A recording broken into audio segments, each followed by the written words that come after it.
Boss Marathi 6च्या नवीन पर्वाला नुकतीच सुरुवात झाली आहे आणि यातच बिग बॉसच्या घरामध्ये स्पर्धकांमध्ये आपापसात वादाची ठिणगी पेटायला सुरुवात झाली आहे।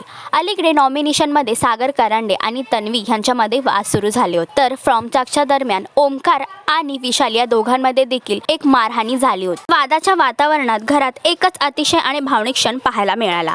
काही भागांपासून तन्वी आणि सागर यांच्यामध्ये वादाचे उडणारे खटके, त्यामुळे बीबीच्या घरामध्ये तणावाचं वातावरण निर्माण झालं आहे। तर आता बिग बॉसच्या घरामध्ये पुढे काय घडणार आणि नॉमिनेशनसाठी ज्या स्पर्धकांची नावे समोर आली त्यामध्ये नक्की सेफ कोण होणार हे जाणून घेण्यासाठी बिग बॉस मराठी 6 नक्की पहा आणि असेच अपडेट जाणून घेण्यासाठी तुम्ही आमचं चॅनल डेली चक्कर रिजनल याला लाईक, शेअर आणि सबस्क्राईब नक्कीच करा।